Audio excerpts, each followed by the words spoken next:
Okay, so today, it's been a week now since I injured me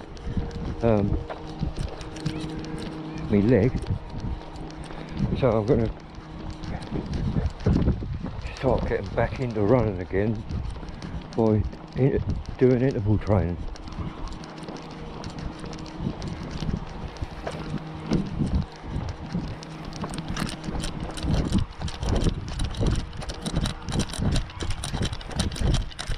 There we go, that feels alright, actually.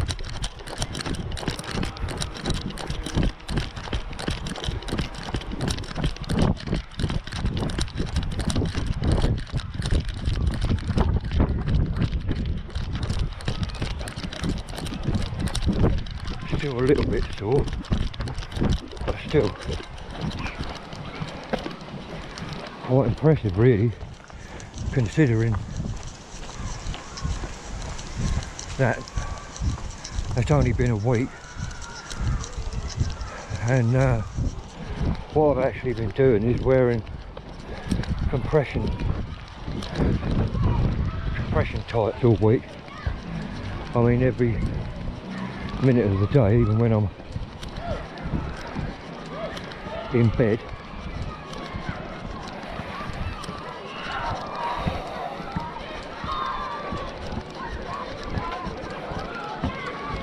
And foam rolling.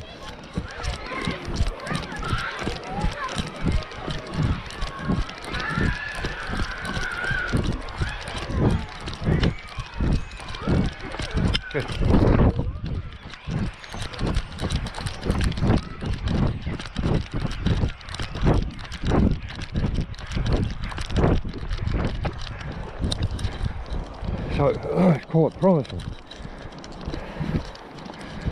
There is actually still a little bit of discomfort over on the left of my foot, I can feel it. But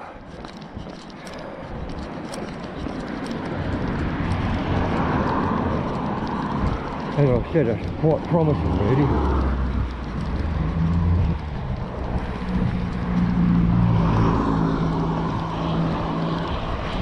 That will probably only mean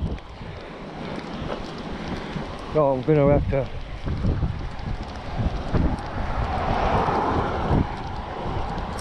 train back over a month really, which is fantastic.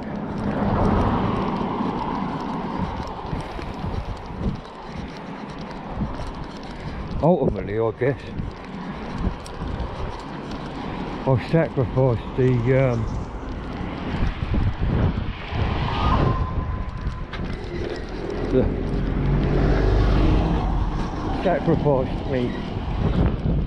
enjoyment of running for just, I don't know, what's it been, 7 days, rested up, just done a little bit of walking.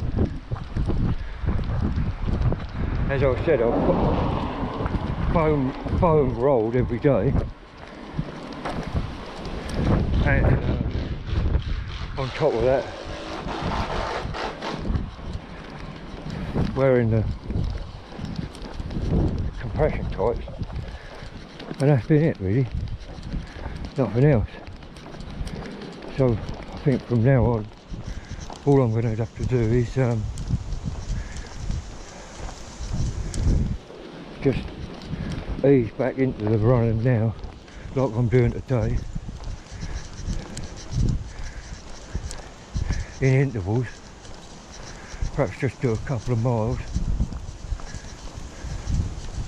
and build back up slowly.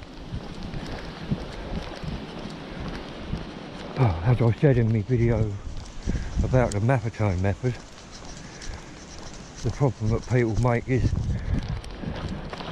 they rest up from an injury and then start sprinting straight away. That's how you get the recurring injuries. If you ease back in it, get the new muscle fibres used to running slowly, then hopefully you'll be injury free. But obviously this is an ongoing kind of like, what would you call it? Ongoing research.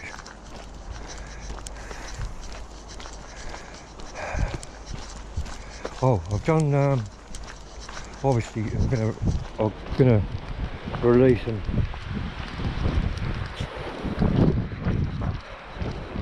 either today or tomorrow, but I've started doing some reviews.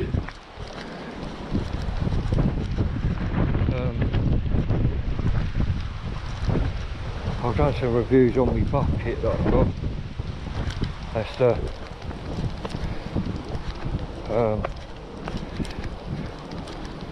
that's my cap and my racing shirt. I've done a review on gloves. I'm actually wearing some new gloves today.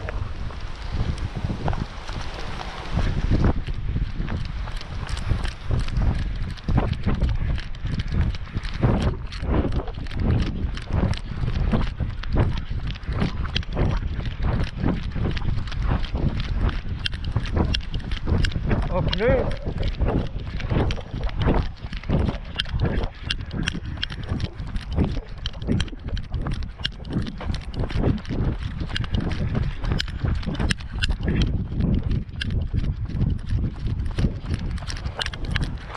Yeah, I've swapped actually. Normally I run in the winter, this is. I run and cycle in a pair of Nike gloves, running gloves. But I saw these Under Armour gloves on Amazon. I thought, do you know what? For that price, I'm going to give them a go. The Nike gloves are like 30 quid. These Under Armour gloves were 18. The Nike gloves, they're actually alright, but I find, well, the biggest selling point of the Nike glove is supposed to be the weight and the ability to be able to use your mobile phone with the gloves on. But what I've found is, over a kind of like a brief amount of time, really short really, oh, it's probably lasted about a year, I think.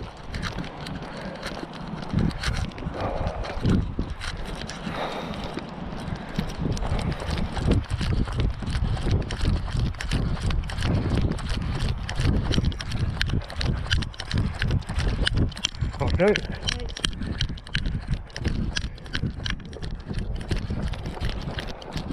Over the course of a year, that part of the finger has actually come away. So they're not great with a mobile anyway, but so when I saw the opportunity to buy these, they had a really good rating. What was it? I think there was about 1,200 reviews, and the average stars was 4.5, which is pretty excellent. A little bit of soreness there when I was running, so they're still promising, but well, let's see.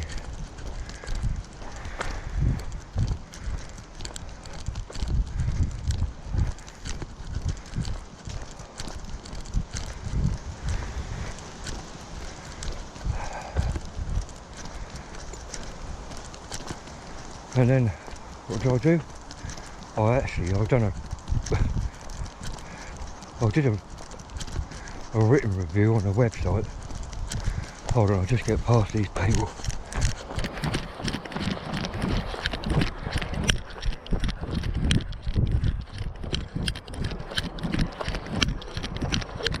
Excuse me, sweetheart. Oh, you're right, dear. Oh, just say. Oh, sorry.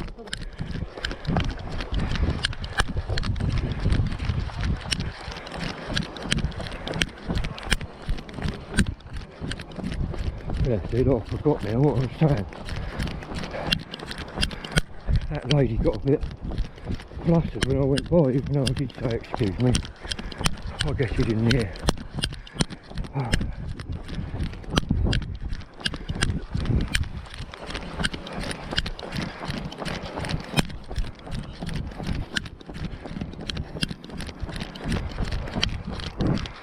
What was I saying? You know what? I can't bloody remember. I was talking about the gloves, weren't I? Oh yeah, the runner belt. I use a what's it called?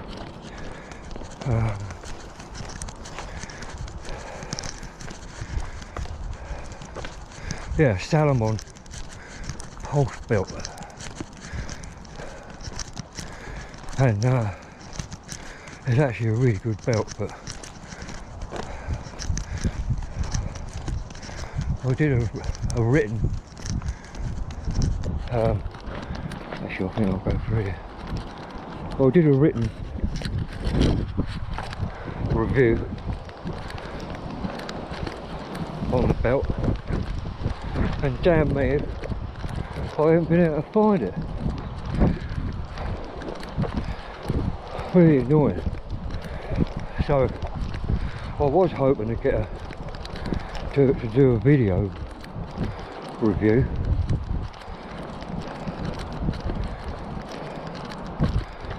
but that's obviously not an option now.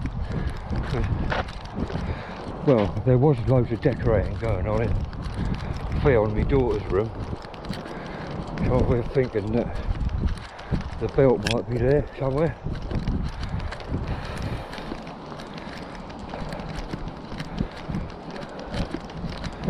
So hopefully I'm going to tidy it up, because otherwise if I can't find it I'll have to buy another bloody one, which is, that's annoying in itself, especially when funds are limited like they are. But I always find a few pounds here and there.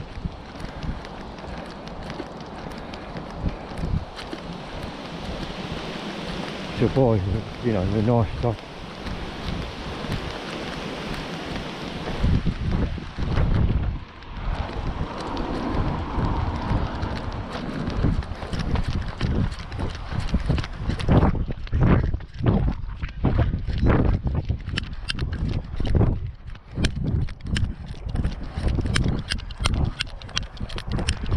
What else do I do? Oh yeah, I did a review on me racing vest, and I did a review on my running cap. They're both made by Buff. Good quality bits of kit.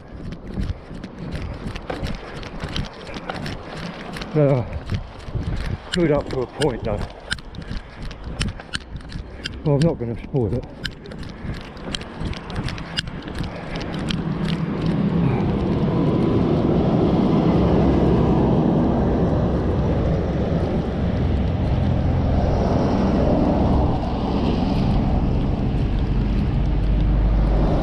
You know, when we moved here,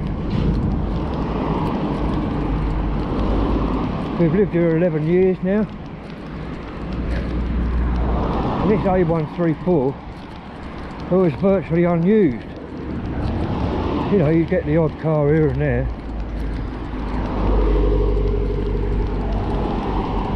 But since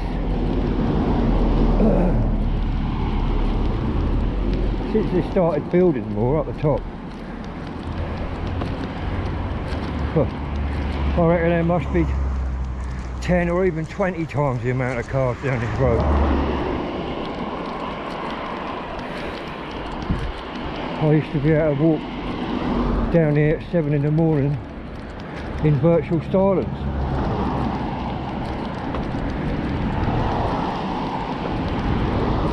Now when I'm recording I have to talk in kind of like spats where there's no car coming, or lorry, or Actually, there's loads of lorries, but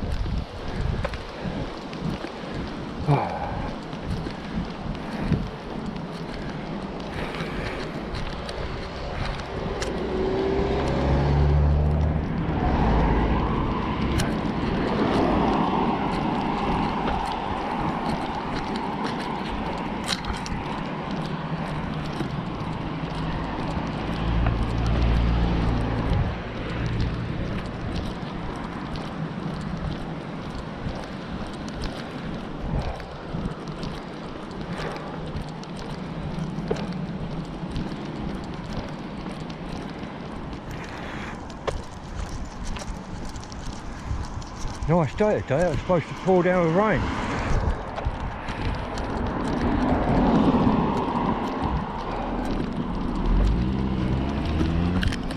I think the diet doesn't help when I push off on my left leg.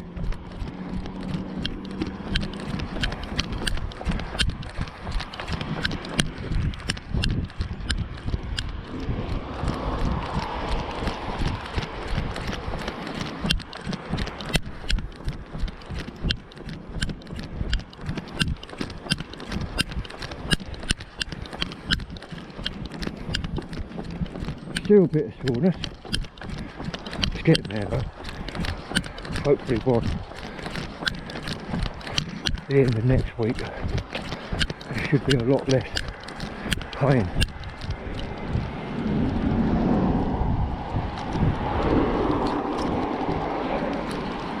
You see that? I didn't actually catch it. I just about saw the pace on 9.55.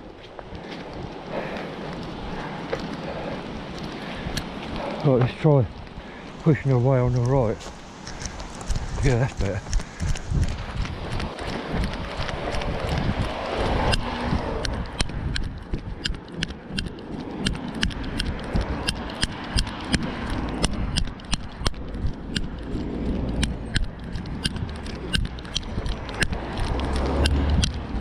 The other problem I should have mentioned is when there's more cars, your kind of like ability to run on a soft surface, no, not a soft surface, a flat surface, is quite limited. Think about it, it's much better to run, say where we are now, on the road where there's none of this dipping and rising, and also the roads are actually built out of much higher quality than cars. I know you don't think that's the case sometimes, but it is. You know, every time you go down and up, that's more pressure on your joints and muscles and stuff. So my preference is to run like running on the road against the traffic so I can see it, but depending on where I am, I'll jump up on the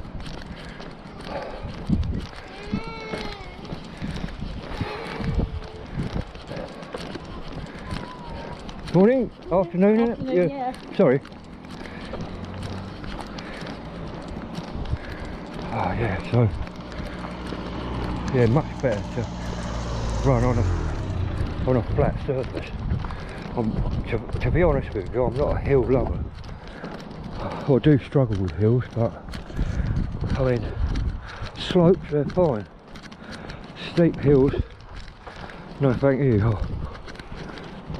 So I know it's not actually the same, but if you look at, say for example, where these pavements are kind of like going up and down, it's actually a lot like a hill. And actually non-runners actually think that running downhill is easy, but it's not. There's actually sometimes that's harder to run downhill than it is uphill. The reason for that is basically, well, they say it as a quad killer, and it actually is. Because although technically, I guess you could sprint down a hill, but if you want to run the rest of the race, you're not going to run downhill. So you still kind of like need to slow yourself down, as it were. So that's what I do anyway. I slow myself down, and that's what most runners do. You still run, and you probably run a bit faster than you normally would, but instead of kind of like going down at 20 miles an hour or whatever, nowhere near that for me anyway, you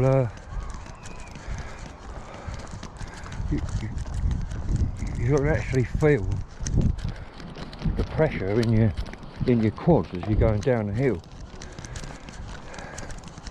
That's why they say that steep downhill runs are a quad killer. I've actually got quite good quads. Well, so I'm told anyway.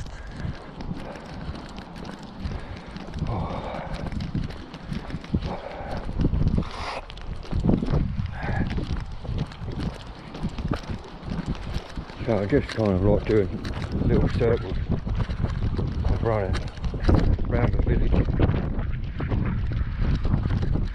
I've done 1.6 miles at the moment.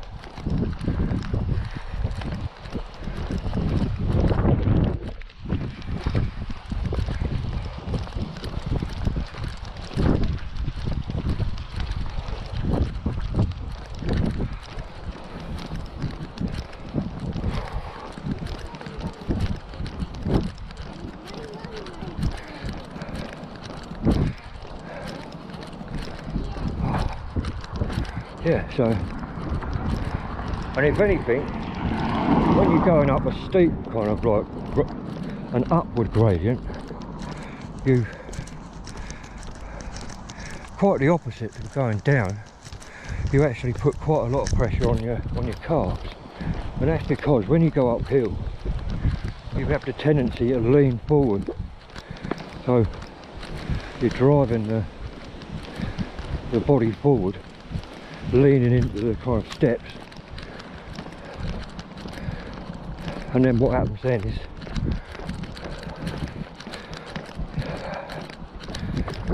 that pushes down on your calf muscle. Actually, thinking about my run the other day when I hurt my leg last Friday, that was actually I was actually running downhill at that time, so, well, not a huge downhill, but enough to know it is a downhill. And it's odd that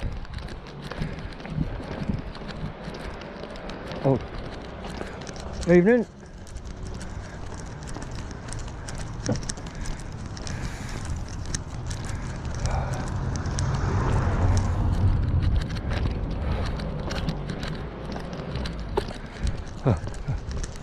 Oh, I suppose some of you are thinking, where's the 20 mark? Where's the 20 mile runner now?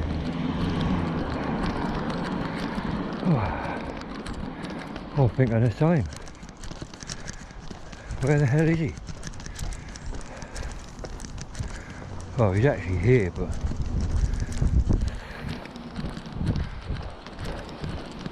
right, not much longer now. I'm just going to go back up the 134 again, go past the coach road and then along and through to the playing fields and then home. Oh.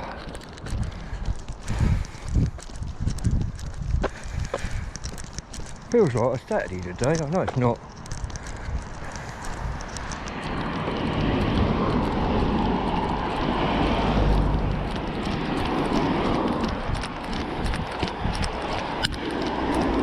Yeah, see it. That's pulling a little bit more now, I think.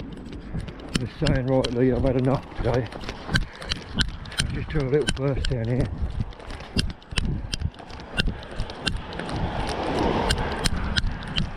and then call it a day.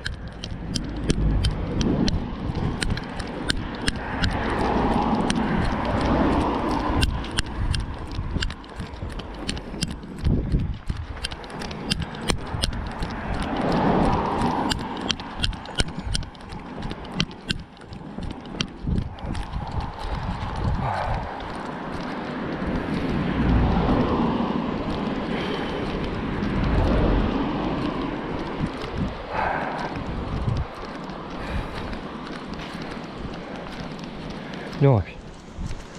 See, that's perfect. So it's starting to grumble a bit.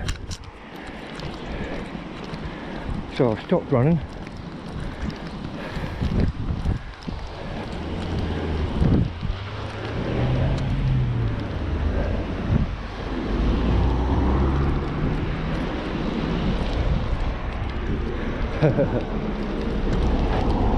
Where are mate?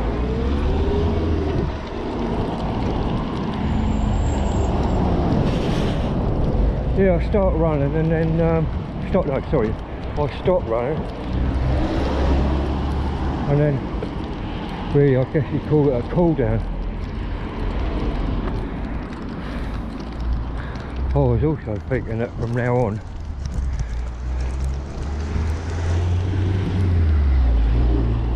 though it has actually been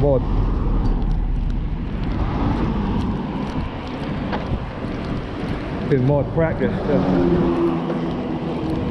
to just drive up the top of the hill and start running without any warm up or anything.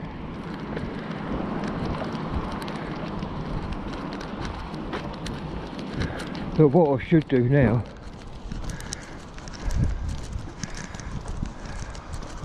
is walk up to the top of the hill, and then when I get to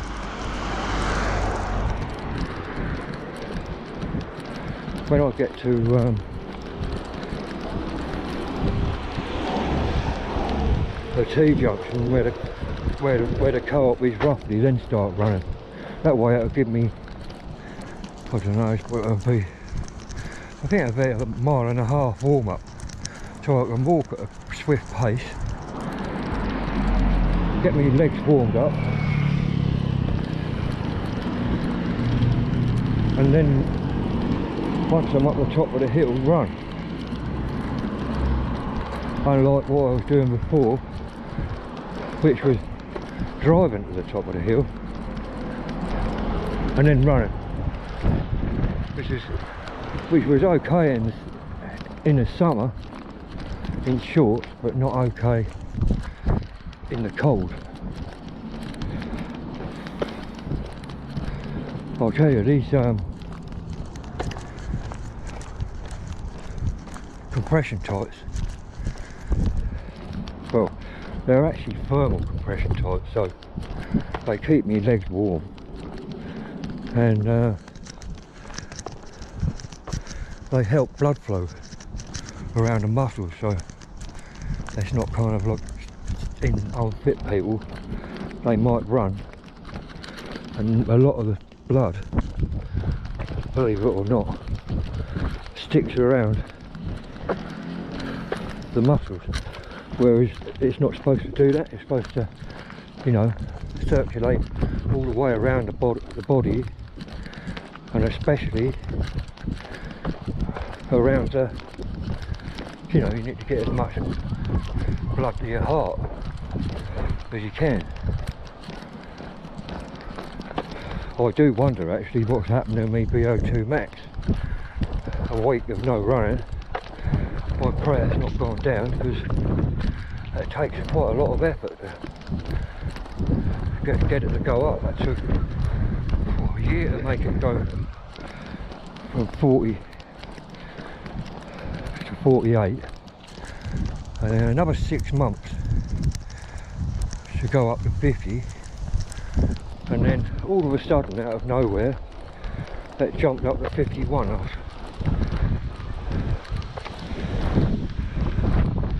I'm actually really proud of the VO2 max, you know. A bloke who's nearly 60 with a VO2 max of a 20-year-old, that's a bit of ego boost really. Not that I'm into all that. There we go, so how far have I gone now? 2.2 miles up there.